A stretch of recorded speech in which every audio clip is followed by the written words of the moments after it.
মোৰ মৰমৰ মা ভনী আৰু ভাই বন্ধুসকল, আসসালামু আলাইকুম ওয়া ৰাহমাতুল্লাহি ওয়া বাৰাকাতুহু। আপোনালোকৰ ওচৰত মোৰ এটা অনুৰোধ, ভিডিঅ'টো সম্পূৰ্ণ চাব। পাৰস্যৰ লগত যুদ্ধ হোৱা কালত মুছলিম মুজাহিদ বাহিনীৰ সেনাপতি হজৰত ছাআদ ইবনে আবি ৱাক্কাছ ৰাদিয়াল্লাহু তাআলা আনহুৱে মুজাহিদ বাহিনীক লৈ বাছৰাৰ পৰা মাদাইনালৈ যাবৰ কাৰণে গৈ দজ্জলা নৈৰ পাৰ পালেগৈ। দেখিলে যে ইৰাকীসকলে নৈৰ ওপৰৰ সকলোবোৰ দলং ভাঙি চুৰমাৰ কৰি থৈছে আৰু নৌকাবোৰো কেনিবা লৈ গুচি গ'ল। নৈ পাৰ হ'বৰ বাবে কোনো ধৰণৰ ব্যৱস্থা নেদেখি সেনাপতি গৰাকীয়ে মুজাহিদসকলক সম্বোধন কৰি ক'লে যে, মুজাহিদ ভাতৃবৃন্দ, শত্ৰুসকলে নিৰুপায় হৈ নৈৰ আশ্ৰয় লৈছে। তোমালোকে যদি এই ক্ষেত্ৰত দৃঢ়তা সহকাৰে আগবাঢ়িব পৰা হওক, তেন্তে জয় নিশ্চিত। এই বুলি কৈ তেওঁ নৈত নিজৰ ঘোঁৰা নমাই দিলে। সেনাপতিক অনুসৰণ কৰি সকলো মুজাহিদেই নিজৰ ঘোঁৰা নৈত নমাই দিলে। নৈত অপূৰ্ব ধৰণৰ সোঁত বৈছিল আৰু ঘোঁৰাবোৰৰ গাত আহি খুন্দা লাগিছিল।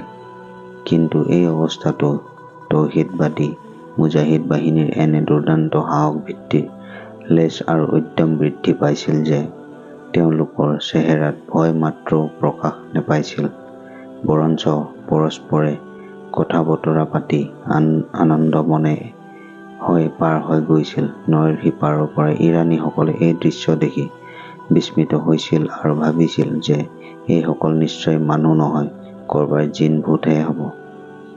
তেওঁলোকে নিজৰ ভাষাত চিঞৰি চিঞৰি কৈছিল, ভূত আহিছে, ভূত আহিছে। এনেকৈ চিঞৰি চিঞৰি অধিকাংশই ইৰাণী সৈন্যই প্ৰাণপণে তাৰ পৰা পলায়ন কৰিলে। সামান্য সংখ্যক সৈন্যইহে মোকাবিলা কৰিছিল, যদিও মুজাহিদ বাহিনীৰ আক্ৰমণত কোনেও তিষ্ঠিব নোৱাৰিলে। মুজাহিদীনসকলে প্ৰলয়ংকাৰী বানৰ দৰে সকলোবোৰ নেওচি মাদাইন চহৰত প্ৰৱেশ কৰিলেগৈ। চহৰত প্ৰৱেশ কৰি মুজাহিদসকল অবাক হ'ল, কাৰণ সমগ্ৰ চহৰখনে ফিকা পৰি আছিল। ঔষধৰ বাবেও এজনো লোক নাছিল। গোটেই চহৰ তেনেই জনশূন্য হৈ পৰিছিল। সকলো লোকেই চহৰ এৰি কেনিবা পলাই পত্তং দিছিল।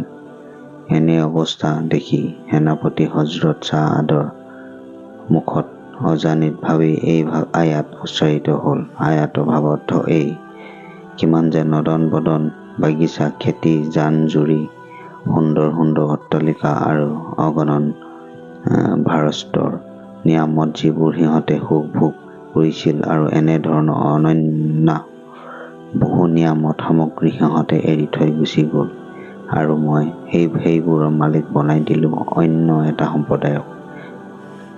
সেই খোদা প্ৰেমিক মুছলিম মুজাহিদীনসকলৰ জলে স্থলে সবাতে বিকশিত হোৱা ৰণ নৈপুণ্যতাৰ কথা সুঁৱৰি দাৰ্শনিক কবি ডাক্তৰ ইকবালে কৈছিল, মৰু অৰণ্যতো সাধাৰণতেই সমুদ্ৰলৈও ভয় কৰা নাই। আমি অথাই সাগৰৰ প্ৰবল সোঁতত ঘোঁৰা নমাই ৰণ জিকিছো। আমি মাদাইন জয় কৰি মুজাহিদ বাহিনীয়ে কিছৰাৰ ৰাজ প্ৰাসাদত প্ৰৱেশ কৰিলেগৈ আৰু ৰাজসিংহাসনৰ ঠাইত মিম্বৰ স্থাপন কৰি জুম্মাৰ নামাজ আদায় কৰিলে। ইৰাকত এয়াই আছিল সৰ্বপ্ৰথম জুম্মাৰ নামাজ। যি কি নহওক, হজৰত ছাআদে ৰাদিয়াল্লাহু তাআলা আনহু দজ্জলা নৈ পাৰ হৈ বাৰে বাৰে এনেদৰে কৈ গৈছিল, খোদাৰ কছম, তেওঁ তেওঁৰ প্ৰিয়সকলক নিশ্চয় সহায় কৰিব আৰু নিজৰ পচন্দৰ ধৰ্ম ইছলামক বিজয়ৰ মুকুট পিন্ধাব আৰু তেওঁ শত্ৰুসকলক নিশ্চয় পৰাজয় কৰাব, যেতিয়ালৈকে আমাৰ সৈন্যসকল জুলুমত ব্যভিচাৰত লিপ্ত নহয় আৰু নেকীতকৈ যেতিয়ালৈকে গুনাহ বেছি নহয়।